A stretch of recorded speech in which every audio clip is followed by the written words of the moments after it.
Oke, halo semuanya. Jumpa lagi teman-teman dengan Awan Chai di sini ya, duta pajak abal-abal. Pelatih konsultan pajak kita yang pertama dan satu-satunya di Indonesia ya. Kita live Instagram gratis teman-teman di channel Pajak Smart ini ya, tiap hari Senin jam 8 malam. Tetapi mohon izin teman-teman, hari ini adalah yang terakhir gue live IG ya. Setelah berapa ya? 5 tahun gue live IG ya. Karena sudah saatnya gue beristirahat dan berlibur nih teman-teman ya. Mau liburan dulu. Dan seperti biasa teman-teman, gue perlu disclaimer dahulu ya bahwa semua yang gue sampaikan di video ini adalah pendapat pribadi gue 100% ya teman-teman ya. Ini bukanlah kajian akademis, tidak dapat dibuktikan kebenarannya ya, dan belum tentu juga sesuai dengan peraturan yang berlaku ya. Jadi mohon teman-teman koreksinya kalau ada yang salah ya guys. Nah, walaupun by the way suara gue masuk teman-teman ya, suaranya kedengaran ya, karena kemarin minggu lalu nggak kedengaran suaranya, mohon maaf. Coba dites kalau memang nggak kedengaran ya. Jadi walaupun gua seorang konsultan pajak yang resmi ya, sampai sekarang masih resmi nih teman-teman ya. Tetapi isi video ini bukanlah saran profesional konsultan pajak buat Anda semua teman-teman ya. Anda semua teman-teman tidak bisa dan tidak boleh menjadikan video gua ini sebagai satu-satunya pedoman bagi Anda ya, untuk melaksanakan kewajiban perpajakan lu gitu. Karena kan masing-masing orang punya kasus yang berbeda-beda ya, teman-teman. Mohon konsultasikan dengan konsultan pajak Anda masing-masing ya, atau ke penyuluh di KPP kalau teman-teman mau bertanya yang lebih spesifik lagi ya. Oke, suara oke ya? Thank you Pak Febles, thank you, thank you. Oke, teman-teman kita promo dulu nih ya. Buat teman-teman yang belum tahu, kita ada program membership lifetime ya, lifetime membership. Buat teman-teman yang mau diskusi langsung dengan saya untuk pajak akunting ya. Cukup bayar satu kali aja dan itu berlaku seumur hidup ya, menjadi membership lifetime. Silakan daftar di website www.pajakpajakpajak.com ya, 3 kali ya, pajakpajakpajak.com. Teman-teman akan tergabung dengan grup WA, grup WhatsApp membership, bebas diskusi setiap hari di situ ya, dan kita akan ketemu secara langsung, secara online ya, setiap hari Selasa jam 8 malam. Nah, jadi silakan teman-teman bergabung ke membership kita di www.pajakpajakpajak.com ya. Oke, hari ini kita mau bahas apa? Jadi pertama-tama kita mohon izin dulu nih buat teman-teman semua ya. Kita hari ini live IG gue yang terakhir. Gue minta izin untuk istirahat dulu ya, karena mau liburan ya, untuk mau menikmati liburan untuk diri gue sendiri. Oke,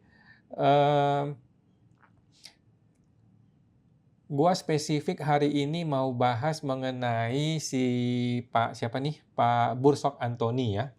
Nah, ini yang mungkin teman-teman sudah tahu lah ya, tapi akan gua remind sedikit ya. Jadi Pak Bursok Antoni ini adalah orang yang waktu itu ribut ngerame-ramein pengen minta Sri Mulyani dipecat, pengen minta, bahkan Jokowi kalau nggak salah. Kemudian sekarang zamannya Purbaya, dia juga mengkritik Purbaya, dia juga mengkritik DJP, dia juga mengkritik Prabowo kalau nggak salah ya, Prabowo dan Gibran kalau nggak salah ya. Nah, dan dia ini adalah seorang, pegawai pajak gitu loh, seorang petugas pajak, pegawai pajak yang digaji oleh pemerintah ya, eee, kemudian menurut dia nih, dia lagi dikerjain sama DJP gitu ya, dibuanglah dia sama DJP, dari satu posisi dibuang ke posisi yang lain, atau dari satu tempat dibuang ke tempat yang lain ya, sehingga gaji dia turun, karena pangkatnya turun gitu kan.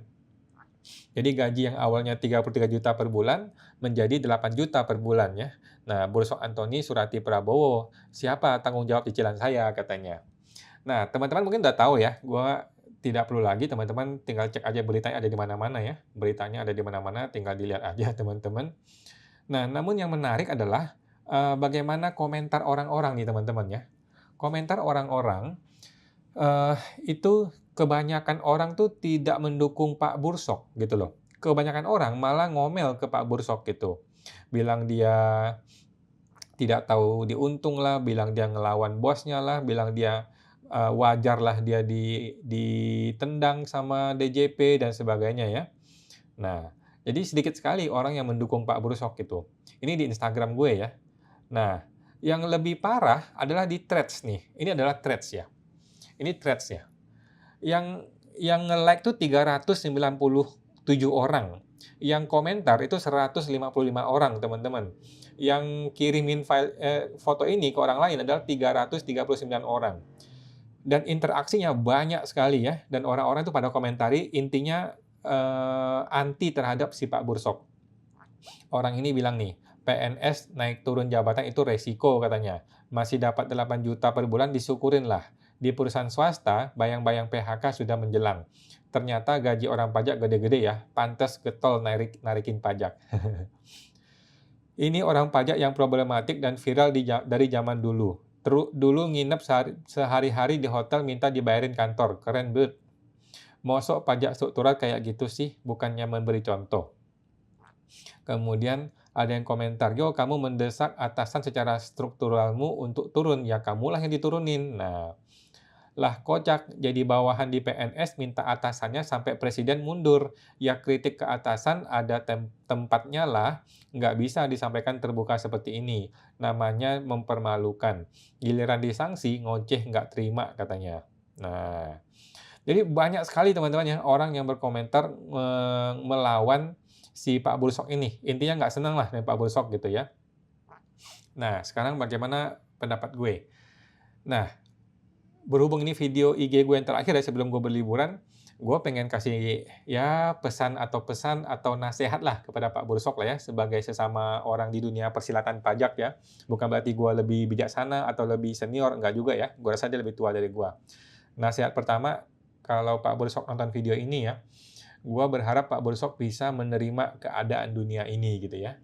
Accepting ya, menerima dunia ini memang isinya banyak orang bangsat gitu ya, banyak orang brengsek. Dunia ini tuh sudah busuk sejak zaman dahulu sampai ke hari ini dan juga akan tetap busuk di masa depan. Ada orang-orang bijaksana, Buddha, Nabi Muhammad, Yesus, dan lain-lain dan lain-lain. Tidak ada satupun dari mereka yang bisa merubah dunia ini menjadi lebih baik. Gitu ya. Dunia ini tidak akan pernah berjalan sesuai dengan keinginan gua atau keinginan Pak Bursok atau siapapun gitu loh. Dunia ini akan berjalan begitu apa adanya ya. Jadi dengan kita bisa menerima kenyataan itu, maka kita akan berhenti untuk berusaha merubah orang lain. Kita akan mulai melihat ke dalam diri kita sendiri, apa yang bisa kita ubah dalam diri sendiri. Gitu loh. Nah, itu nasihat pertama gue untuk si Pak Bursok ya. Mudah-mudahan beliau bisa menonton video ini. Nasihat kedua gue kepada Pak Bursok ya. Gue rasa Bapak perlu minta maaf deh ya sama atasan ya. Kalau gue punya pegawai mengviralkan gue salah, kemudian minta gue mundur, ya gue tempeleng gitu kan. Ya sama aja lah ya Pak Bursok, walaupun dia merasa dia gajinya bukan dari DJP, dia merasa digaji oleh rakyat dan sebagainya lah ya, terlepas dari segala filosofi itu, tetapi kan Pak Bursok ada di sebuah struktural di DJP gitu ya. Kalau lu ngomel-ngomel sama atasan lu, apalagi pimpinan tertinggi ya, Menteri Keuangan mau dilabrak, ya nggak akan bisa jalan gitu. Jadi menurut gua Pak Bursok, demi untuk kebaikan diri sendiri, supaya dendam ini tidak masuk ke dalam hati terus ya, bolehlah ya minta maaf, kemudian forget it, lupakan aja ya. Mudah-mudahan jabatannya kembali, tapi kalau jabatannya nggak kembali ya nggak apa-apa, nggak usah mengemis gitu ya. Nah, nasihat ketiga gue untuk Pak Bursok adalah mungkin bisa mulai menata hidup kembali dari awal gitu ya. Manusia itu cukup kok gaji 8 juta ya. Di Jakarta tuh banyak orang gaji 5 juta, 6 juta tuh bisa hidup, punya anak, istri masih bisa loh ya. Nah, sedangkan Pak Bursok kan kalau nggak salah di Medan ya. Jadi gaji 8 juta itu menurut gue is oke banget ya. Nah, sementara ini hiduplah dengan uang itu aja, semua cicilan di stop aja ya. Semua cicilan diberhentiin aja, cut off aja semua. Kalau ada cicilan rumah, cicilan mobil, berhentiin aja semua. Pindah ke rumah yang lebih kecil gitu. Atau sewa juga bisa kan. Nggak perlu gengsi kok di dunia ini ya. Jadi intinya jangan sampai gali lubang tutup lubang. Jangan sampai Pak Bursok ini dengan turunnya gaji tetapi tidak mau menurunkan lifestyle. Nggak bisa. Namanya orang gaji turun pasti lifestyle akan ikut ya. Nah, nasihat gue yang keempat untuk Pak Bursok adalah setelah ini ya mulailah membangun fondasi bisnis konsultan pajak untuk diri Anda sendiri ya. Ya kalau lu mau ya Pak bisa gabung ke program KPP gue ya, program kpp.com kalau mau ya, untuk mengembangkan bisnis konsultannya. Kemudian yang selanjutnya adalah Pak Bursok setelah punya fondasi bisnis yang bagus, stabil ya, income-nya sudah bisa menggantikan gaji di kantor yang 33 juta itu, barulah bisa resign ya. Nah, nasihat terakhir adalah targetnya adalah punya financial freedom dan time freedom. Ya, kebebasan finansial dan kebebasan waktu ya. Bukan menjadi kaya raya, bukan jadi kaya raya, tetapi punya kebebasan uang dan kebebasan waktu di mana lu bisa mengatur waktu lu tidak terikat oleh sebuah pekerjaan atau oleh bos gitu ya. Nah, yang pasti kita di dunia ini tidak punya tujuan untuk merubah dunia ini jadi lebih baik, tidak ada target seperti itu ya. Dan tidak usah punya impian untuk merubah pemerintah ini menjadi pemerintah yang lebih baik, lupakan aja ya. Intinya kita bukan untuk merubah hidup orang lain. Kita di sini adalah untuk membangun fondasi untuk diri sendiri, untuk memperjuangkan diri sendiri, dan merubah hidup kita sendiri. Udah gitu aja, gitu. Dan setelah Pak Bursok punya kebebasan finansial dan kebebasan waktu, lu bisa melakukan hal yang hari ini gue lakukan, yaitu berhenti menyibukkan diri dan menikmati liburan. Gitu ya Pak Bursok ya. Ya ini hanya iseng-iseng aja. Mudah-mudahan Pak Bursok bisa mendengarkan nasihat gua. Dan gua rasa nasihat ini juga bagus buat para konsultan pajak pemula ya. Gitu. Oke, thank you teman-teman. Kalau ada yang mau bertanya silahkan dituliskan di kolom komentar ya. Mudah-mudahan saya bisa menjawab. Ada chatting komentar dari Ibu Lisa Mona 1183. Malam Kak Owan, salam sehat bahagia selalu, amin. Terima kasih Bu Lisa ya. Salam sehat bahagia selalu, amin. Terima kasih Bu Lisa Mona, terima kasih teman-teman semua ya. Banyak doa buat teman-teman, dari teman-teman untuk saya, dan dari saya buat teman-teman juga ya. Semoga semuanya sehat-sehat bahagia selalu. Ibu Fei 68. Jika kita punya pendapatan bunga, kupon dari bank luar negeri, bolehkah kita transfer ke Indonesia dan diinvest selama 3 tahun dan bebas pajak? Jawaban saya boleh, ya. Tetapi sekarang sudah terlambat nih. Sekarang bulan Mei udah lewat nih ya. Jadi jawaban saya adalah semua penghasilan di luar negeri, mau itu bunga, mau itu kupon, mau itu dividen, mau itu keuntungan saham, apapun namanya ya, apapun namanya, ambil bawa pulang ke Indonesia, diinvestasikan di Indonesia selama 3 tahun atau lebih ya. Belilah sebuah SBN atau beli sebuah deposito yang ditahan minimal 3 tahun. Dengan begitu, Ibu lapor yang namanya e-reporting investasi selama 3 kali dan itu akan bebas pajak, gitu.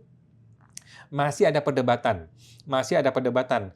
Kategori penghasilan luar negeri yang seperti apa nih yang bisa bebas, gitu. Udah nggak usah pusing. Kalau kita nggak mau pusing, semuanya aja. Semuanya kita bawa pulang. Tapi hanya penghasilannya aja ya, hanya bunganya aja. Pokok investasinya nggak usah diambil ya, hanya keuntungannya saja, bawa pulang, kita invest, kita laporkan e-reporting, udah nggak usah bayar pajak. Itu aja yang kita pikirin. Kalau menurut gue begitu ya. Nah, oke, thank you Bu VV68, semoga terbantu. Lanjut, Bapak 2595 Koh. Malam kawan, malam Pak 25. Penambahan modal di PT dan pengambilan keuntungan, apakah wajib secara notaril? Jawabannya wajib ya, wajib ke notaris. Jadi perubahan modal, baik itu penambahan atau pengurangan, kemudian pengambilan keuntungan, kan namanya dividen ya. Dividen harus melalui RUPS, Rapat Umum Pemegang Saham. RUPS itu wajib dinotariskan. Jadi, jika keuntungan diambil berupa dividen, apakah wajib diinvestasikan? Jawabannya tidak wajib ya. Kalau mau bebas pajak, barulah wajib diinvestasikan minimal 3 tahun dan dilapor di e-reporting investasi. Tetapi kalau tidak mau diinvestasi, nggak apa-apa. Bapak cukup bayar PPh dividen 10% ya. Si pribadi yang bayar ya, bukan si PT yang memotong, tidak. Tetapi si pribadi yang membayar 10% PPh final atas dividen. Oke? Begitu, thank you Pak 2595 Ko, semoga terbantu. Ibu Erna Subiyanti, malam kok mau tanya, malam Bu Erna. Kalau saya ada DP beli barang, di neraca saya masukin sebagai uang muka, lalu di laba rugi saya masukin ke pembelian juga nggak kok? Jawabannya masukin Bu, masukin ya. Jadi ini ngomongin jurnal ya. Jadi ini bukan lari ke neraca atau laba rugi. Ibu mesti fokus ke jurnal. Kalau jurnalnya betul, maka otomatis neraca laba rugi jadi betul, gitu kan? Kalau DP itu kan, Ibu bisa jurnal sebagai, pembelian di debit, kemudian kreditnya itu adalah kas atau bank, kemudian kredit lagi adalah hutang, kan begitu. Berarti kan masuk tuh, eee uang mukanya itu berarti berarti bisa juga di situ. Gitu, Bu, ya. Jadi intinya sih kembali ke jurnal, jangan fokus kepada laba rugi neraca, tetapi fokus kepada jurnal. Nah, thank you Bu Erna, semoga terbantu. Bapak Webare Mitchell, malam kok, have a nice vacation. Terima kasih Pak Webare Mitchell, terima kasih ya. Sehat-sehat Pak. Bapak Webare Mitchell, tolong tanya kapan bisa live lagi, thank you kok. Nanti kita lihat Pak ya, nanti kita lihat ya kapan waktunya. Sekarang lagi pengen liburan dulu. Thank you Pak Webare Mitchell. Thank you, thank you. Bapak PT Joni, malam kawan, happy holiday. Terima kasih Pak Joni, malam happy holiday. Pak Joni dan teman-teman semua. Ibu Jo Elena 777, malam kawan, malam Bu Elena, mau tanya. Untuk hibah di daftar harta SPT orang tua, itu kas dan setara kas lainnya 3,8 M, menghibahkan kepada anak 2,5 M untuk beli properti. 2 M-nya ditransfer ke 1,5 M-nya rekening ortu, 500 juta kepada rekening anak untuk AJB. Caranya gimana? Oke, Ibu kalau mau gabung ke membership kita ya, ke pajakpajakpajak.com. Kita ketemu besok malam nih, website pajakpajakpajak.com. Kita ada nih ketemu di live coaching besok malam supaya lebih jelas ya. Jadi mau kasih hibah 2,5 M kepada anak. 2 M-nya ditransfer. Mau kasih hibah 3,8 M. 2,5-nya ditransfer untuk beli properti. 2 M-nya transfer ke 1,5 M rekening ortu. Oke. Kurang jelas nih Bu ya, kurang jelas, muter-muter, tapi nggak apa-apa. Intinya hibah itu mau ditransfer boleh, mau kasih uang tunai boleh. Mau ditransfer kepada langsung developer juga boleh ya. Intinya hibah itu adalah uang di SPT orang tua berkurang, kemudian harta di SPT-nya si anak bertambah. Harta SPT anak bertambah tidak harus uang, bisa aja berupa properti gitu, Bu. Ya, jadi menurut saya nggak ada masalah. Mengenai arus uang tidak masalah. Yang penting hartanya sudah ada di SPT orang tua, kemudian berkurang, kemudian masuk di SPT anak sebagai harta baru, dan ada penghasilan di SPT anak ya, penghasilan hibah. Dan hibah itu wajib dibikin surat tertulis, namun tidak wajib notaris. Nah, begitu. Oke, thank you Bu Elena, semoga terbantu. Bapak Ibu Ati-Ati, kok suaranya kecil? Oke, mohon maaf teman-teman ya, saya pakai ini nih, jadi kalau kurang kecil, kurang gede, mohon maaf nih teman-teman, mungkin volume di Ibu ya. Karena saya juga nggak bisa ngapa-ngapain nih. Ini sudah otomatis begini dari sistemnya, si handphone ini. Oke, thank you Bu Ati, mohon maaf. Bapak Anda 280, kok happy holiday, kapan bisa live lagi? Jangan lama-lama kok, nanti pada kangen sama Smart Pajak, hehehe. Terima kasih Pak Anda, terima kasih. Kita lihat waktunya ya, kita lihat ya, biar liburan dulu ya. Lanjut, Ibu Jo Elena 777. Hibahnya wajib pakai akte notaris resmi atau bawah tangan ya. Kalau hibah tidak wajib notaris ya, hibah itu boleh bawah tangan. Untuk SPT orang tua dan anak, NPWP anak 21 tahun baru mau buat sekarang. Nasehatnya, nggak ada masalah Bu ya, nggak ada masalah. Kalau sekarang baru bikin NPWP nggak apa-apa ya. Nanti yang penting bikin surat hibah dulu, bikin surat tertulis, kemudian mulai tahun depan berarti kan si laporan tahun ini nih 2026 yang nanti dilapor di 2027 si orang tua hilang uangnya. Oke, si orang tua hilang uangnya, kemudian di anak muncul harta baru. Harta itu bisa berupa uang, tabungan, bisa juga berupa properti dan sebagainya. Intinya harta itu tidak hilang, harta itu hanya berpindah dari orang tua kepada anak. Kalau berpindah berubah wujud itu boleh-boleh juga. Oke. Thank you Bu Elena, semoga terbantu. Bapak Rian Putra. Malam kok, malam Pak Rian, mau tanya. Lansia punya rumah tidak ada NPWP dan rumahnya masih atas nama orang lain yang sudah meninggal. Waduh, itu bagaimana ya kok buat balik namanya? Coba ke notaris Pak ya, ke notaris. Ini saya kurang pasti nih, kurang paham mengenai administrasi ya. Intinya coba ke notaris, kan nanti notaris akan bikinin tuh, bukti bukti bahwa dia sudah beli, kemudian ada AJB-nya dan sebagainya, entar dibikinin lah gitu. Intinya ini urusan notaris, urusan administrasi notaris ya. Kalau saya kan nggak kurang paham nih, kita kan orang pajak ya. Oke, mengenai pajak sih ya tinggal dibayar aja pajaknya, BPHTB mesti dibayar kalau dia balik nama ya. Kalau, pajak penjual yang 2,5% juga perlu dibayar. Nah, nanti coba ke notaris deh Pak, biar lebih pasti ya. Thank you Pak Rian Saputra, semoga terbantu. Lanjut. Bapak 2595, terima kasih kawan, salam sehat selalu. Terima kasih Pak, salam sehat selalu. Bapak Jonox Jojo, malam malam Pak Jonox. Ada PT pemegang saham, kakak beradik. Si A itu 95% dan B-nya itu 5%. Si B hanya di atas kertas. Saat pengambilan dividen, apakah perlu RUPS? Jawabannya wajib ya. Setahu saya, PT itu kalau mau bagi dividen wajib RUPS. Mengingat saham si B hanya di atas kertas. Nggak peduli, mau di atas kertas, mau di bawah kertas, nggak peduli. Pokoknya kalau dia sudah ada tertulis di dalam kertas, dalam dokumen, maka dia harus dapat dividen. Nah, dia mesti dapat dividen 5%. Setelah dia dapat dividen 5%, kalau uang itu mau diambil oleh si A secara pribadi ya, ya boleh-boleh saja, silakan diambil secara pribadi. Tetapi secara paper, secara dokumen, itu harus terbagi sesuai dengan porsi di akte notaris. Gitu, Pak. Oke, thank you Pak Jojo, semoga terbantu. Lanjut. Bapak Jono Jojo lagi. Satu lagi kok. Bagaimana jika RUPS tidak dinotariskan mengingat saham si B hanya di atas kertas saja, semua uang milik si A? Nggak bisa, wajib notaris Pak, wajib notaris. Jadi kita harus mengikuti aturan hukum itu dengan patuh sepenuhnya gitu ya. Kita jangan sengaja melanggar hukum, kemudian kita menciptakan alasan. Kita menciptakan alasan untuk membenarkan. Itu kan ciri khas negeri Konoha tuh ya. Hukum dilanggar dengan sengaja, kemudian diciptakan alasan untuk membenarkan. Jangan Pak, jangan ya. Itu biarlah para oknum-oknum di Konoha ya. Kita jangan lah ya.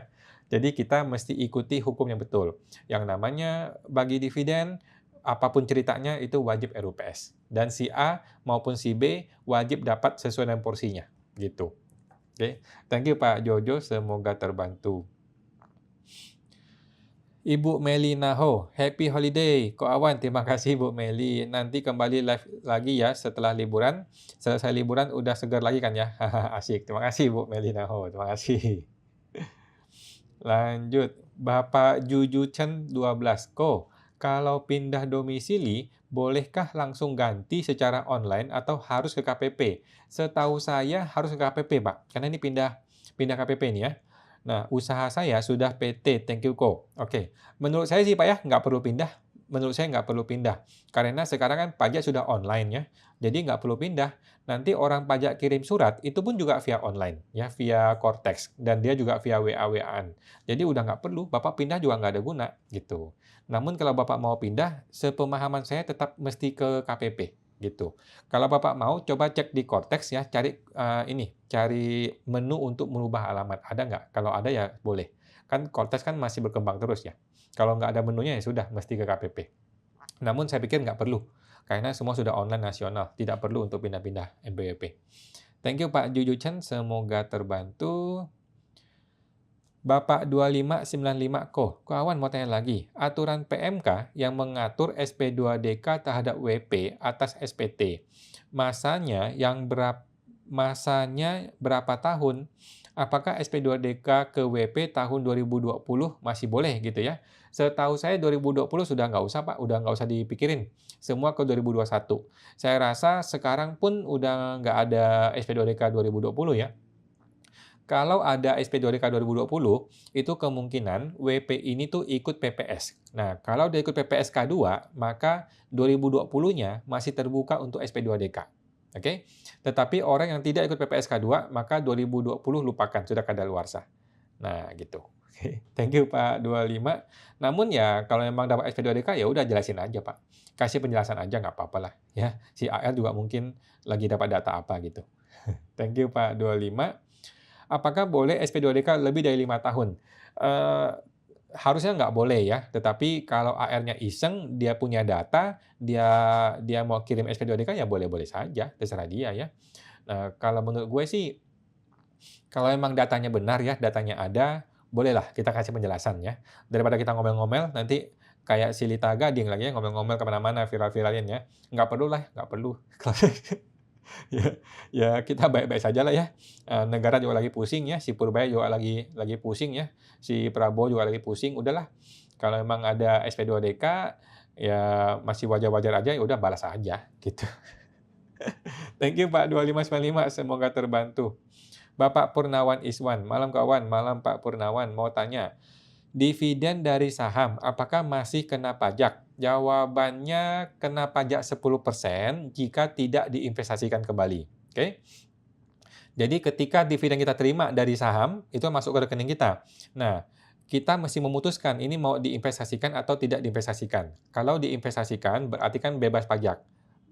Minimal 3 tahun dan harus dilapor di e-reporting investasi.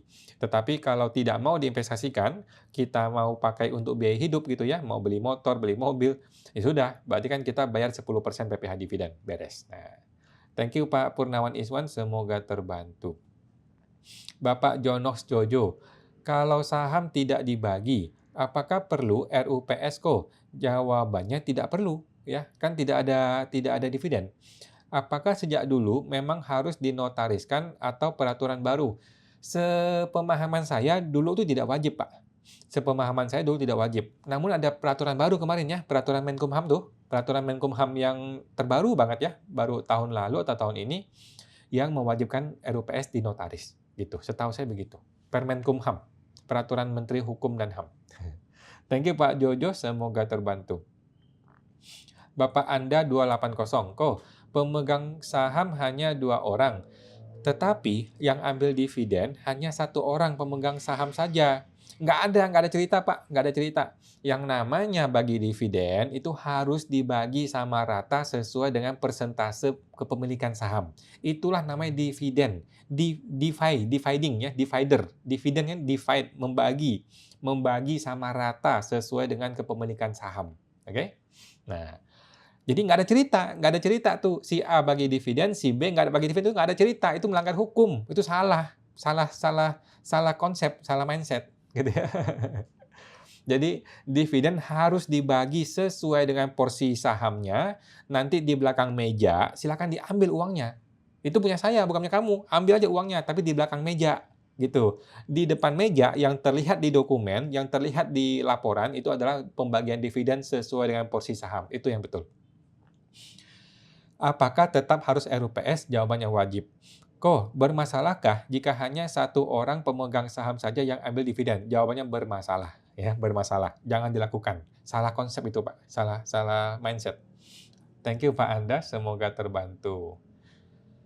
Lanjut, Bapak Dr. Zlim, reseller Medan. Pak, perusahaan yang ikut tax amnesty, apakah masih perlu munculkan harta TA di laporan neraca? Jawabannya kalau masih ada perlu, kalau sudah tidak ada ya nggak usah gitu. Atau gabung aja ke aset lainnya. Jawabannya digabung Pak, digabung. Nah, namun ya tidak mesti dipisahkan gitu loh, tidak harus dipisahkan. Oh ini adalah motor, tetapi motor TA ya, nggak perlu dipisahkan, nggak perlu ya. Silakan dicampur aja. Nah, intinya harta itu adalah kondisi harta sekarang, kondisi harta 31 Desember sekarang ya, bukan yang dulu TA. Jadi lupakan TA zaman dulu. Thank you Pak Dr. Zalim, reseller Medan. Thank you. Bapak Purnawan Iswan. Malam kawan, malam Pak Purnawan. Apakah sudah ada tanda-tanda terbitnya aturan baru tarif 0,5% UMKM kok? Kayak mengambang kok? Jawabannya tidak perlu ada tanda-tanda lagi ya, karena sudah ada UU PB ya, UU BP ya. Iya ya, UU BP. Sudah ada UU BP pasal 1 ayat 1, jadi sudah tidak perlu menunggu PP revisi PP 55. Udah nggak perlu direvisi, udah nggak perlu nungguin gitu ya. Karena UU BP sudah lebih penting dan lebih tinggi daripada yang lain gitu. Jadi kita sudah ikuti Kaisar Purbaya ya, sudah pasti diperpanjang. Thank you Pak Purnawan, semoga terbantu. Bapak Expiano Sux, kok mau tanya, kalau misalkan aset yang dibelikan orang tua masih belum bikin akte hibah, Gimana cantumkan di SPT tahunan, masih dihutangkah? Jawabannya boleh masih hutang, Pak, ya. Tetapi kan surat hibah kan tidak wajib notaris, ya. Surat hibah tidak wajib notaris, jadi boleh dibikin backdate, boleh dibikin tanggal mundur, gitu loh. Bikin sekarang, tetapi tanggal tahun 2000, tanggal 2010 kan boleh-boleh aja, ya. Jadi tidak harus jadi hutang piutang sih. Jadi karena surat hibah kan tidak wajib notaris, boleh dibikin mundur. Thank you Pak Pianok, semoga terbantu. Bapak Jonox Jojo. Kok berarti RUPS Maret 2025 belum wajib dinotariskan ya? Setahu saya belum wajib, Pak. Tetapi lebih baik ke notaris ya untuk konsultasi, Pak. Karena kita kurang yakin nih ya. Setahu saya sih mungkin belum belum kalau Maret 2025 ya. Kalau sekarang sudah wajib nih sejak Permenkumham yang terbaru ini. Permenkumham terbaru banget ya. Thank you Pak Jojo, semoga terbantu. Oke, belum ada pertanyaan lagi nih. Teman-teman silakan kalau ada yang mau bertanya ya. Sambil nunggu teman-teman yang mau bertanya lagi, kita akan sampaikan komentar-komentar teman-teman nih yang akan gua bacakan dan kemudian kita akan langsung jawab ya, teman-teman komentar di YouTube-nya gue. Oke, ada orang berkomentar di YouTube, "Sore Pak Awan, di Cortex total PPh 25 yang dibayar itu sudah otomatis terjumlah dari Januari sampai Desember by system. Jadi tidak bisa lagi PPh 25 itu tidak kita jadikan biaya. Solusi bagaimana? Nah, ini udah terbiasa ya. Solusinya adalah PPh 25 tetap wajib dikreditkan. Oke? Jika terjadi LB, biarin aja. Biarin aja, ajukan pengembalian pendahuluan tanpa pemeriksaan. Gitu. Menurut gua gitu sih, Pak. Menurut gua kita siap diperiksa aja. Kita siap saja menghadapi pemeriksaan. Gitu. Begitu aja sih. Karena kalau kita berusaha terus untuk memanipulasi laporan kita hanya untuk mengentertain ketakutan kita jadi nggak benar, jadi nggak maju-maju negara kita ini. Gitu loh. Jadi kalau emang perlu LB ya LB aja, biarin aja udah. Gitu. Oke. Thank you Pak Ibu Maria. Tuh ya. Oke. Ada komentar lagi di IG, Bapak Orsola ID. Kok apa itu UUBP dan keterkaitannya dengan tarif UMKM? Jadi UUBP adalah Undang-Undang Bacot Purbaya ya. UUBP pasal 1 ayat 1 ya, mengatakan apapun yang diucapkan oleh bacotnya Purbaya itu adalah benar. Nah, pasal 2-nya, kalau ada undang-undang yang berkata lain, ikuti ke pasal 1 ya, yaitu UUBP selalu benar. Jadi kalau Kaisar Purbaya sudah bersabda, bertitah bahwa PPh final diperpanjang sampai 2029, itulah yang benar. Oke, lupakan yang lain. Lupakan undang-undang, lupakan PP, lupakan undang-undang dasar, lupakan itu semua, lupakan. Pokoknya Kaisar Purbaya ngomong apa, itulah yang benar. Ya, nah itu namanya UUBP. Ya, Prabowo aja ikutin Purbaya. Prabowo ya bilang, selama Purbaya masih tersenyum, masih benar. Nah udah, kita gitu aja dah. Oke, thank you Pak Orsola, semoga terbantu. Tapi itu cerita negeri Konoha ya teman-teman ya. Bapak Afebles, malam kawan. Aset atas nama anak mau dibagikan kepada saudara-saudaranya. Ibu masih hidup. Tolong masukkannya secara pajak. Oh, oke. Jadi aset ini harus dihibahkan dulu kepada ibunya, kepada mamanya. Kemudian dilapor di SPT mamanya. Barulah si mamanya ini yang menghibahkan kepada anak-anaknya yang lain. Gitu, Bu. Ya, jadi tidak boleh tuh si anak itu langsung kasih ke saudara kandungnya, nggak boleh. Dia hibahkan kepada orang tuanya dulu, baru orang tuanya laporin, setelah itu barulah orang tuanya membagikan atau menghibahkan kepada anak yang lain. Itu supaya tertib ya administrasinya. Oke. Thank you Pak Afebles, semoga terbantu. Ibu Jo Elena 777. Malam kawan, malam Bu Jo Elena. PPJB nama orang tua, AJB anak. PPJB orang tua, tetapi AJB-nya sudah anak. Hibahnya 1,5 M. Sudah ditransfer orang tua kepada penjual. Sisa 500 juta transfer ke rekening anak untuk pelunasan AJB. Total hibahnya adalah 2,5 M. Jadi 2 M kurangin 500 juta, itu masuk apa di SPT anak? Masuknya adalah tergantung kebenarannya Pak, Bu Elena ya. Tergantung kebenarannya. Sebenarnya bagaimana? Itu. Tanya kepada si orang tua. Tanya kepada orang ini. Kan si ayah transfer 1,5 M. kepada si penjual. Kemudian transfer 500 juta kepada si anak. Kemudian masih ada 500 juta kan? Ya tanya dia dong, jangan tanya kita dong. Ya, tanya dia. Si ayah ini yang memberikan itu pakai apa berinya? Kalau dia berinya pakai uang tunai, berarti kan si anak jadi uang tunai. Kalau dia berinya berupa mobil, di anak jadi mobil, gitu loh, Bu. Ya. Jadi tanyakan kepada si orang tuanya, dia kasih 500 juta lagi itu bentuknya apa? Tanya dia dong, kan dia ngasih. Nah, jadi kalau dia kasihnya berupa uang tunai, ya udah, berarti kan si anak terimanya berupa uang tunai dan dilapor sebagai uang tunai, gitu. Thank you Bu Elena, semoga terbantu.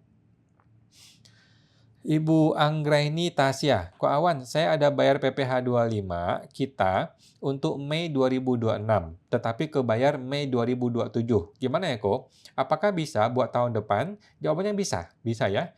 Jadi PPh 25 yang sudah salah bayar ini, biarlah digunakan untuk 2027 nanti. Yang 2026, Ibu bayar sekarang, Ibu bayar lagi. Ya, Ibu bayar lagi yang 2026, sedangkan yang sudah salah ya buat nanti aja tahun depan masih boleh. Oke? Thank you Bu Anggraini Tasya, semoga terbantu. Ibu Orsola ID, saya sampai search apa itu UUBP. UUBP hanya ada di negeri Konoha, Pak. Thank you Bu Orsola ID, semoga terbantu.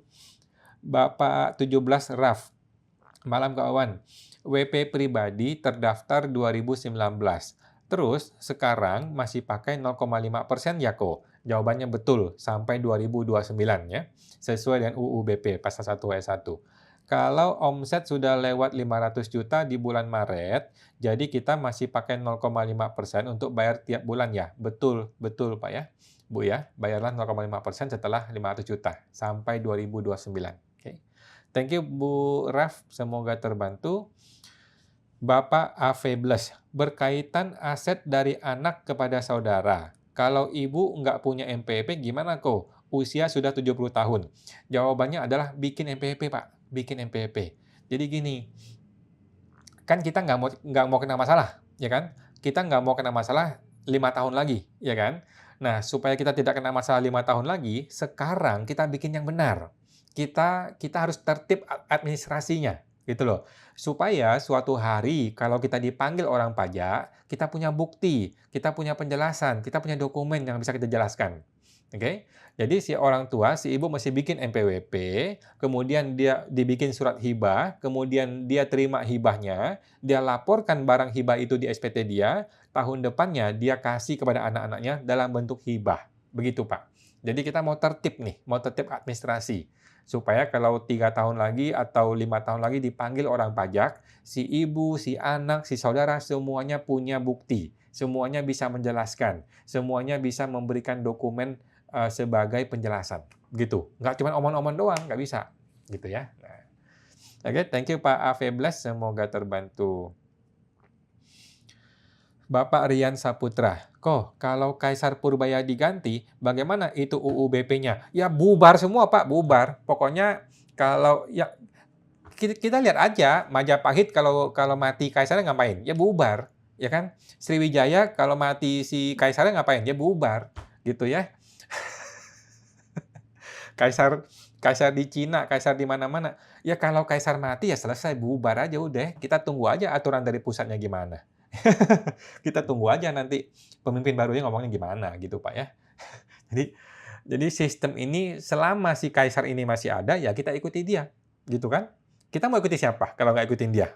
Ya kan? Hukum udah dibuang sama dia. Undang-undang udah diinjak-injak sama dia. Ya kan? Undang-undang dasar dia nggak peduli sama dia. Ya kan? Ya udah selama kaisar ini masih menjabat, ya kita ikuti dia. Dialah yang kita percaya, kita ikutin omongannya. Kalau dia berhenti, dia diganti, ya bubar semua udah. Kita tunggu aja arahan dari kantor pusat. Oke, thank you Pak Rian Saputra, semoga terbantu. Bapak Osola ID. Kok kalau ada penjualan retail di platform luar negeri, bolehkah pakai tarif UMKM atau mesti umum? Nah, menurut saya nih Bu ya, pakai UMKM. Jadi kalau menurut saya nggak peduli mau jual dalam negeri, mau jual luar negeri, tetap pakai UMKM 0,5% sampai Desember 2029. Sepanjang omsetnya masih di bawah 4,8 miliar. Oke? Thank you Bu Orsola, semoga terbantu. Bapak Rumoci Torang. Malam kok, malam Pak Rumoci. Apakah bukti potong yang belum dikreditkan masih bisa dikreditkan saat lagi proses pemeriksaan? Menurut saya bisa, tetapi kan dalam faktanya kan orang pajak suka error ya si petugas pajaknya. Menurut saya bisa dan harus bisa ya. Bisa dialihkan ke mana? Transco. Nanti dialihkan kepada hasil pemeriksaan.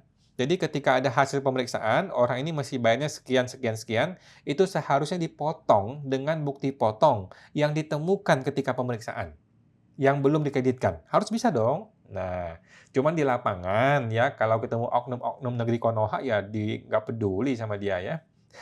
Gitu deh. Thank you Pak Rumoci Torang, semoga terbantu. Bapak 17 Rau, terima kasih kok, sehat selalu. Terima kasih Pak, sehat selalu. Bapak A. Febles, terima kasih pencerahannya kawan, happy holiday. Terima kasih Pak A. Febles, terima kasih. Bapak Juju Chen 12, malam kok, malam Pak Juju.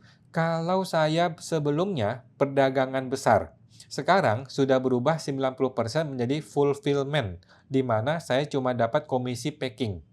Sisa 10% aja dagangnya. Apakah saya mesti ubah KLU di Cortex? Thank you kok. Nggak perlu Pak ya, nggak perlu, biarin aja. Jadi KLU mah tidak terlalu pengaruh. Cuma nanti ketika diperiksa, Ibu mesti jelaskan. Bapak mesti jelaskan kepada orang pajak, oh saya begini-begini ceritanya gitu ya. Jadi intinya adalah kasih penjelasan. Oke? Thank you Pak Juju, semoga terbantu. Bapak Jojos Jojo, kok SPT 2024 lupa ada aset yang belum dimasukkan. Kalau saya bikin SPT pembetulan, berarti saya lebih bayar. Lah kok bisa lebih bayar? Gimana solusi kok supaya tidak lebih bayar? Oke, saya nggak nyambung Pak. Apa urusannya Bapak pembetulan menambahkan aset yang belum dimasukkan kemudian dimasukkan, kok jadi lebih bayar? Apa urusannya? Nggak nyambung Pak. Coba dicek lagi Pak. Ini badan atau OP ini Pak? Nggak nyambung. Nggak ada hubungannya menambah aset dengan SPD jadi LB. Nggak nyambung. Coba diketik lagi Pak, mohon maaf nih ya. Mungkin perhitungannya Pak. Atau kalau Bapak mau bisa gabung ke kita punya membership ya, membership lifetime di website www.pajakpajakpajak.com ya, sambung semua. Kita ketemu hari Selasa malam, ada diskusi khusus ya. Thank you Pak Jono Jojo, semoga terbantu. Bapak Expiano Uxko, menurut Koko, apakah kalau cuma seunit mobil 200 juta juga harus dibikinin akte hibah? Bikin Pak, bikin. Karena gini, kita tidak mau nanti si anak terima hibah jadi kena masalah. Ya dong? Kita sebagai pemberi hibah juga tidak mau kena masalah. Ya kan? Nah, padahal SP2DK kan mungkin terjadi. Mungkin aja loh tiba-tiba dapat SP2DK ditanyain kan mungkin aja. Jadi supaya kita tidak pusing kepala, tidak menyimpan keraguan-raguan dalam hati, bikin aja surat hibahnya, kemudian kita simpan di komputer. Jadi kita punya pegangan gitu ya. Nah, by the way, hibah itu tidak wajib notaris. Jadi nggak usah akta notaris, tinggal ketik-ketik aja di komputer, di print, ditandatangan, kasih materai, udah beres gitu ya. Nggak usah ke notaris, tinggal bikin aja. Nah, thank you Pak Expiano Suk, semoga terbantu. Ibu Orsola.id, kok PP 55 pasal 56 ayat 3B berbunyi, tidak termasuk penghasilan dari usaha yang dikenai pajak penghasilan bersifat final pada ayat 1 adalah penghasilan yang diterima atau diperoleh di luar negeri. Oh, oke. Setuju, Bu. Ya jangan ngaku luar negeri, Bu. Jangan ngaku luar negeri ya. Kalau kita jual ke luar negeri ya jangan ngaku di luar negeri, ngakunya dagang di Indonesia gitu aja beres. Thank you Bu Orsola, semoga terbantu. Ya paling kan angkanya nggak besar ya. Kalau angkanya besar ya mungkin mesti dipertimbangkan bikin perusahaan ya. Bapak Siang Z, malam kok kenapa suara terlalu kecil? Mohon maaf nih ya, saya pakai ini nih. Mohon maaf nih, saya nggak bisa ngapa-ngapain nih. Jadi nggak tahu juga nih kok bisa kecil ya. Mohon maaf Pak Siang, mungkin di Bapaknya bisa agak kecil, gedein suaranya ya. Bapak Zindri 074, kawan, apakah boleh buat CV di pertengahan tahun, misalnya bulan Juli? Boleh-boleh aja Pak. Ataukah ada sarannya kok dan rencana langsung mau ajukan PKP? Oh boleh Pak. Jadi saran saya Pak ya, nggak usah bikin CV, bikinlah PT atau PTP. Jadi kalau satu orang aja bikin PTP ya, PT perorangan. Kalau 2 orang bikinlah PT biasa, PT biasa. Kalau CV gua rasa nggak terlalu bagus ya menurut gue ya. Jadi PT atau PTP mungkin lebih enak. Mau PKP lebih awal, bagus ya. PKP dari awal itu udah paling bener dah. Jangan PKP nanti, itu repot. Mending PKP di awal. Jadi startnya fresh, startnya dari nol sudah PKP, itu bagus. Thank you Pak Jindri, semoga terbantu. Bapak Jono Jojo, ini SPT 2024 badan kok, kan ada penyusutannya kok menjadi pengurang laba. Pengurang laba. Oke, jadi gini Pak, Bapak kan mau nambahin aset, ya kan? Kalau nambahin aset, kan ada debit dong, ada debit aset masuk. Pertanyaan saya, kreditnya apa? Kreditnya? Jangan ngomong penyusutan dulu, kita belum ngomong penyusutan ya, kita ngomongin jurnal untuk memasukkan aset. Kreditnya adalah penghasilan, penghasilan itu kena PPh badan, gitu Pak. Ya kan? Jadi debitnya adalah mobil atau rumah atau apa aset ya. Kreditnya adalah penghasilan, penghasilannya kena PPh badan. Jadi nggak akan LB, nggak akan LB. Oke, thank you Pak Jono Jojo, semoga terbantu. Ibu Ati-Ati 09. Ko, biaya pinjaman yang bisa diperhitungkan sesuai PMK 45 ya. Ini walau sudah ada hitungan DER, tetap dihitung bunga pinjaman 4/5 ya. Mohon pencerahannya. Intinya iya. Intinya iya ya. DER kan 4/1 ya. 4/1. Jadi walaupun sudah ada perhitungan DER ya justru itu. Justru perhitungan DER untuk menghitung. Kalau emang nggak qualified ya nggak bisa. Jadi bunganya nggak boleh dibiayakan secara fiskal. Gitu sih. Jadi dengan adanya perhitungan DER bukan berarti kita bebas gitu. Justru dengan ada perhitungan DER akan terbuka, akan terlihat dia melewati nggak DER-nya itu. Kalau melewati ya maka biayanya menjadi tidak bisa dibiayakan secara fiskal. Oke. Thank you Bu Ati-Ati, semoga terbantu. Bapak W. Baremichel, kok tolong tanya, kalau anak masih kuliah tetapi kerja part-time di weekend dan gajinya, apakah potongan pajak apa anak harus lapor SPT sendiri untuk tahun depan atau masih boleh gabung dengan SPT orang tua? Jawabannya boleh Pak. Jadi kalau dia gabung ke orang tua boleh saja, berarti kan semua hartanya dilapor di orang tua, dan ingat penghasilan si anak juga dilapor sebagai penghasilan si orang tua. Itu ya.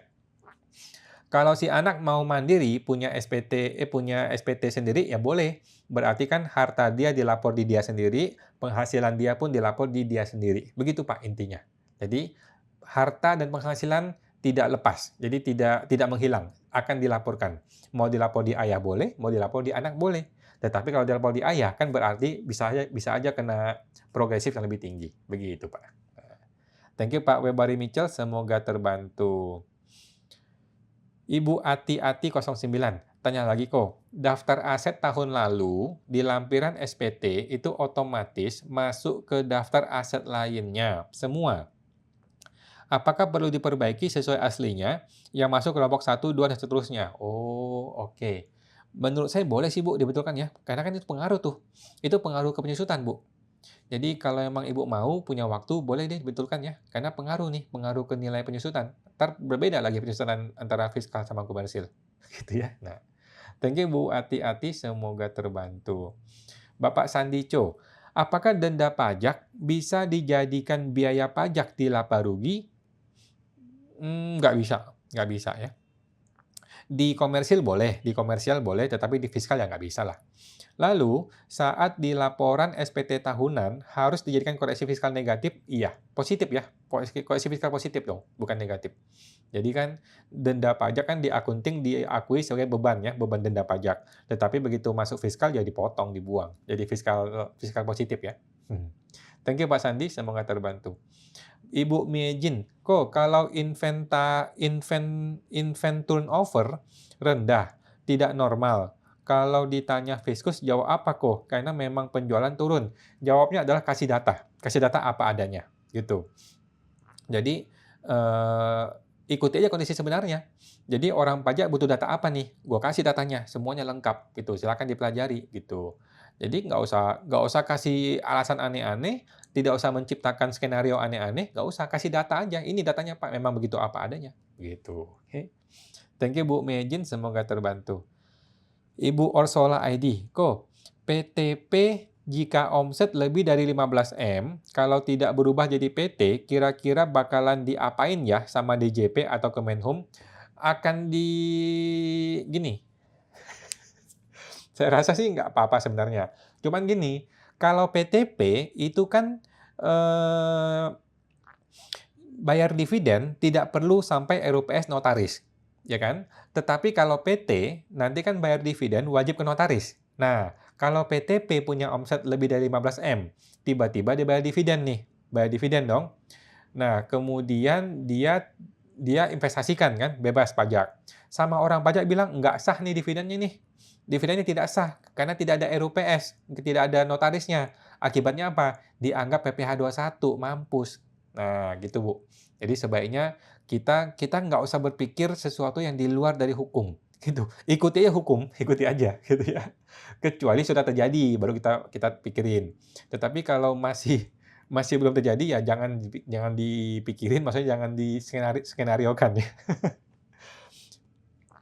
Karena usahanya tidak butuh partner. Kalau tidak butuh partner, nggak apa-apa, tetap minimal cari partner bayangan, cari partner bayangan. Ya kasih saham 0,1% juga boleh kan, 0,1%, 0,5% juga boleh ya. Malahan ada potensi masalah jika berpartner, ada solusi?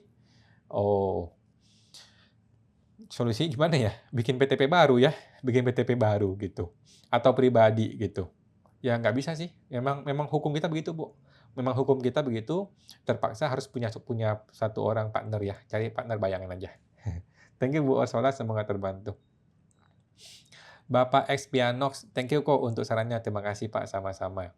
Ibu Zindri, apakah jika bikin CV baru, mesti laporan dulu ke AR-nya yang orang pribadi? Tidak perlu ya, langsung aja bikin badan dan langsung beraktivitas di badan, tidak ada masalah. Tidak wajib laporan ke AR. Oke, thank you Bu Zindri, semoga terbantu. Bapak Jonox Jojo, maksud saya begini kok, kalau aset 2024 ditambahkan di laporan laba rugi, biaya penyusutannya kan bertambah. Jadi labanya kan menjadi lebih kecil dan jadi lebih bayar. Jawaban saya tidak, Pak. Karena ada penambahan penghasilan. Begitu aset masuk, kan harus balance, harus seimbang dong. Begitu kan yang namanya neraca kan harus seimbang, kiri kanan seimbang kan. Kalau aset masuk, otomatis kredit juga bertambah. Kredit yang bertambah adalah penghasilan. Penghasilan. Itu, Pak. Thank you Pak Jono Jojo, semoga terbantu. Bapak Sumendap. Halo, malam Pak Wan, malam Pak Sumendap. PTP yang sudah nggak bisa pakai PP 55, gimana hitung pajak yang harus dibayar di tahun pertama pakai pajak normal? Jadi di tahun pertama dia menggunakan PPh umum, dia tidak usah bayar PPh apapun. Nggak usah bayar PPh 25 bulanan, nggak usah bayar PPh 29. Nanti tahun depan ketika lapor SPT tahunan baru harus dihitung. Nah, hitungnya pakai apa? Hitungnya pakai pasal 31E yang 22% PPh badan dan 11% kalau dia pakai pasal 31E. Gitu Pak ya. Jadi tidak usah bayar PPh 25 di tahun pertama. Tahun kedua barulah menggunakan PPh 25 setelah sudah lapor SPT tahunan. Kira-kira gitu. Thank you Pak Sumendap, semoga terbantu. Ibu Mejin, kok tanya lagi, kalau notul impor tidak ada PIB, otomatis nggak ada DPP ya? Iya kali ya. Lapor SPT, PPN DPP tetap dihitung ya kok? Mesti ikuti notulnya Bu, ikuti notulnya. Kalau di notulnya bilang ada PPN-nya, maka otomatis ada DPP-nya sih. PPN DPP tetap dihitung.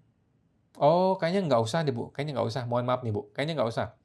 Coba langsung praktek aja, Bu. Langsung praktek aja di dalam sistem PPN-nya. Saya rasa nggak perlu. Nggak perlu deh kayaknya deh. Coba cek lagi, Bu ya. Karena kan itu notul hanya bersifat seperti denda aja gitu kan. Kan DPP-nya nggak bertambah. Kita kan tidak membayar DPP-nya lagi. Gitu ya. Oke, langsung coba cek praktek di dalam SPT PPN-nya. Oke. Thank you, Bu Mejin. Semoga terbantu. Bapak Ahmad Fauzi. Malam kawan, malam Pak Ahmad. Sehat-sehat selalu Pak. Kalau pajak masukan yang tidak dikreditkan, apakah bisa diakui jadi beban? Jawabannya bisa dan wajib ya. Karena kalau tidak diakui, kita jadi tidak balance, ya kan? Jadi PPN masukan itu boleh dikreditkan dan boleh dibiayakan. Dan tidak boleh tidak dibiayakan ya, harus dibiayakan kalau dia tidak mengkreditkan. Supaya nanti dia punya laporan jadi balance. Ya. Thank you Pak Ahmad Fauzi, semoga terbantu. Bapak N. Sumendap, Bagaimana kalau terlanjur bayar PPh final 0,5% di 3 bulan pertama, kelupaan kalau sudah lewat apa nih? 0,5%. Setelah 500 juta ya? Oke. Jadi kalau orang pribadi yang belum melewati 500 juta, tetapi sudah bayar 0,5%, nggak apa-apa. Yang Januari, Bu, omsetnya langsung diakui tambah 500 juta, beres. Jadi anggaplah Januari dia punya omset anggaplah 50 juta gitu ya. Ya udah langsung di Januari dia mengakui omset 50 plus 500. Jadi 550 juta di Januari. Gitu aja beres. Gitu, Bu. Nggak ada masalah. Oke, thank you Bu Sumendap, semoga terbantu. Ibu Mejin, makasih kok sama-sama. Bapak N Sumendap, maaf untuk PTP yang udah lebih dari 4 tahun. Sudah lebih dari 4 tahun. Oke, PYSTT. Jadi boleh di PYSTT ya. Jadi PPh final sudah dibayar, nanti dilakukan PYSTT saja dengan alasan ini saya sudah melewati kualifikasi 4 tahun. Jadi udah nggak boleh lagi pakai. Ya, boleh kok PYSTT. Thank you Pak Sumendap, semoga terbantu. Ibu Melina Ho, wah kenapa nggak jalan live-nya ya kok keputus? Oh, mohon maaf ya teman-teman ya. Kalau di saya masih normal sih. Kalau di saya masih normal. Oke, mohon maaf kalau belum. Ntar besok ada di YouTube ya. Thank you Bu Melina, semoga terbantu. Bapak Morasirin, kalau pendahuluan ditolak dan dinyatakan tidak ada lebih bayar, apakah PPN masukannya hangus? Jawabannya hangus apabila kita tidak melawan. Oke? Kalau kita tidak melawan, permintaan pengembalian pendahuluan ditolak, ya sudah selesai, hangus, ya kan? Nah, solusinya adalah Bapak harus melawan. Bapak harus mengajukan gugatan ke pengadilan pajak, ya, supaya nanti ditanya di sana kenapa bisa lebih bayar gitu kan? Kenapa bisa ditolak gitu loh. Oke. Thank you Pak Mora, semoga terbantu. Ibu Mejin, kok kalau tempat usaha tidak sewa dan pinjam sama pemegang saham, itu bisa kena PPh kok? Jawabannya dalam beberapa kasus ya, orang pajak suka mengenakan PPh sewa. Jadi orang pajak bilang, nggak boleh dong, lu dagang, lu pakai tempat, dan lu punya bisnis, punya profit ya, tetapi nggak bayar sewa gitu. Jadi orang pajak suka ngomel tuh. Nah, kalau orang pajak ngomel, kitanya tidak sanggup lawan dia, ya udah dikenain pajak sewa, ya. Dianggap ada sewa dan dikenain sewa, gitu. Jadi kalau menurut saya sih, ya kenain sewa aja lah, kenain sewa, bayar PPh 10% ya. Memang itu bagian yang punya negara lah. Oke, anggapnya nyumbang gitu. Oke, thank you Bu Mejin, semoga terbantu. Bapak Sumendap, baik, makasih banyak kok. Makasih sama-sama Pak. Bapak Jonox Jojo, makasih kok penjelasannya. Happy holiday. Terima kasih Pak Jojo, sama-sama. Ibu Ati-Ati 09, kok maaf, nyambung yang bunga pinjaman tadi. Kalau hasil DER-nya 0,17 banding 1, apakah semua biaya bunga bisa dibiayakan? Menurut saya bisa ya, kan maksimal kan 4 banding 1 ya. Ini masih jauh banget. Menurut saya boleh. Menurut saya semua boleh dibiayakan sepanjang berhubungan dengan usaha ya. Nah, thank you Bu Ati-Ati, semoga terbantu. Ibu Mejin, makasih kok, sama-sama. Bapak Morasin, transaksi ke 020 supaya pendahuluannya lancar, apa yang perlu dilengkapi kok? Jadi yang perlu kita lakukan adalah memperbaiki akunting kita dan memperbaiki pajak kita, dan kita siap melawan. Kita harus siap masuk ke pengadilan, Pak. Ini orang pajak udah nggak bisa kita negosiasi, udah nggak bisa kita main-main. Kecuali Bapak mau kasih duit. Kalau Bapak mau kasih duit, ya bolehlah kita bagi dua kan. Tolong dibantu pendahuluan saya, nanti kita bagi dua. 50% buat gua, 50% buat lu, itu boleh. Tapi kan orang nggak mau ya. Kalau orang nggak mau ya sudah. Bapak harus siap untuk ke pengadilan pajak. Jadi menurut gua ya, kita harus sama seperti Amerika. Di Amerika itu, dikit-dikit orang digugat, dikit-dikit orang digugat, dikit-dikit orang disu ya masuk pengadilan. Kenapa? Karena hukumnya harus ditegakkan gitu loh. Karena orang tuh nggak boleh sembarangan. Nah, di negeri Konoha, itu kan pejabatnya sembarangan, wajib pajaknya sembarangan juga. Akibatnya ketemu nih, orang brengsek ketemu sama orang yang tidak patuh. Ya uang suap jadinya. Jadi, kita mesti rapikan diri kita sendiri, kemudian kita mengajukan permohonan pengembalian, kalau ditolak kita bawa ke pengadilan, gitu. Biar dia tahu rasa, kita gugat ke pengadilan. Gitu Pak ya. Nah, thank you Pak Mora, semoga terbantu.